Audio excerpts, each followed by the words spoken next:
Hey guys, it's Noah and welcome to another Tuesday Tidbit, and we are doing something really special today. I am in Miami, spending a couple of days here doing some business growth practice with some colleagues, some friends of mine, with one of my dearest friends, Phil Simchich.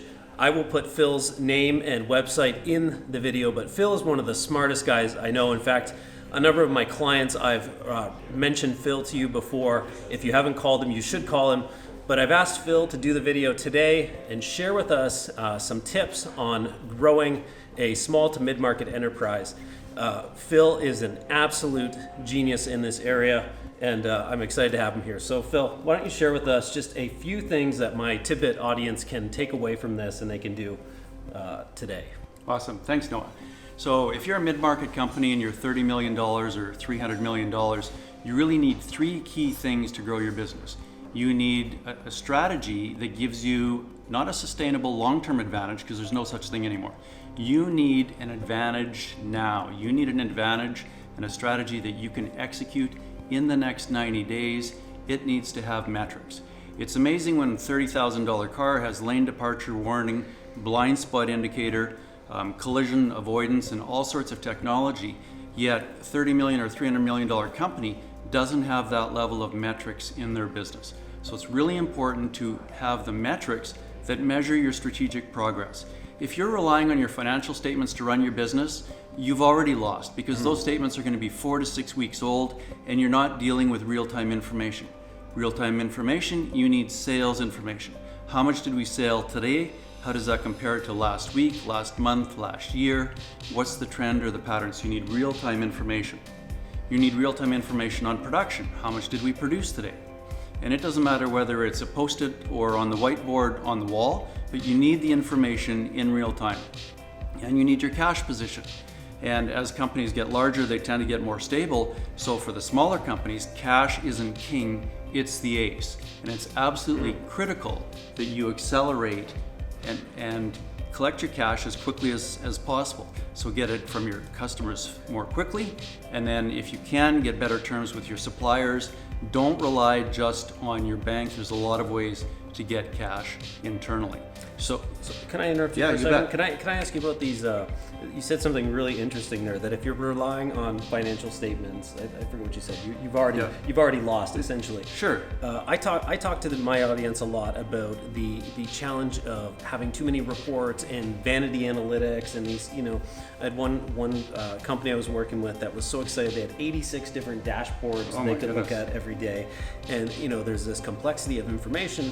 But yet when I ask them really simple questions like, when was the last time you spoke to your top 10% of clients, they couldn't tell me. Yeah. And so can you just give me a little bit more on, you talked about sales metrics, you talked about those types of things. What would be something that a CEO or a president could go and ask for relatively quickly that would be really useful to them? The most powerful sales metric that I like is how much did you sell proactively versus reactively. And you can measure that on a daily basis, because your salespeople in your system should say, well, who's making sales calls and who's selling, versus how many orders did we reactively receive by email, through the web, by phone, by osmosis, just organic growth. Because organic growth doesn't really count. It's how much you proactively sell, because you're going to sell the reactive stuff anyways. So the way to grow your sales is to be proactive about it. So you gave us the one thing. Did you give us the other two? The other two? Well, I call it a flash report, which is measuring your sales, your production, and your cash position. And so the three things that you need are strategy, you need management team, and the management team needs the metrics that we've talked about. And the third is resources. And the cheapest resource available is information, which is what we've been talking about the whole time. So whether it's financial, which is definitely a lag indicator, or you get real-time flash information in terms of sales, production, and cash. And so sales is proactive sales versus reactive sales. Production is regular production, it's rush production, and it's rework production.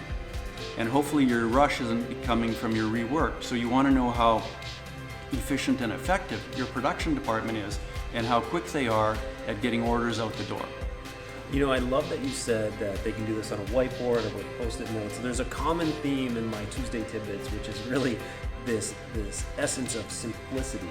And I think one of the things that you really encapsulate here, even in the work you do, which is really financially focused with, really significant metrics, you still rely on the simplicity of doing things in a simplistic way that makes sense for the company. Yes, well, we both learned from our mentor, Ellen Weiss, it's better to move 2 or 3 things a mile than 100 things an inch. And we want those metrics to be as close to the front line as possible, because they're the people that are dealing with the customers, that are producing the products, that are delivering the services. So they need real-time frontline metrics that are directly connected with the business strategy. So the strategy needs to be clear enough and simple enough that we can measure it every day. Okay, so one of the things we do in the Tuesday Tidbit every week is we end the Tuesday Tidbit with a challenge. So I'm going to put you on the spot here, and I'm going to ask you if you could give my audience today a challenge, something that they can actually take home, something that they can actually implement or do today. Sometimes it's to ask their staff something, sometimes it's to create something. Could you give our audience a challenge today? Your challenge is to measure your proactive sales. Oh, interesting. And then when you know where you are in terms of proactive sales, how do you improve it? How do you increase it? How do you grow your proactive sales?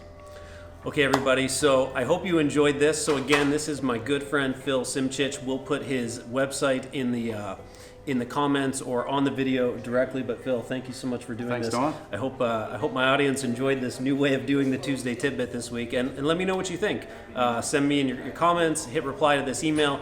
But go ahead, try that challenge, measure your proactive sales versus your reactive sales, see what you can learn, and I think you're going to be in great shape. Thanks again. Thank you.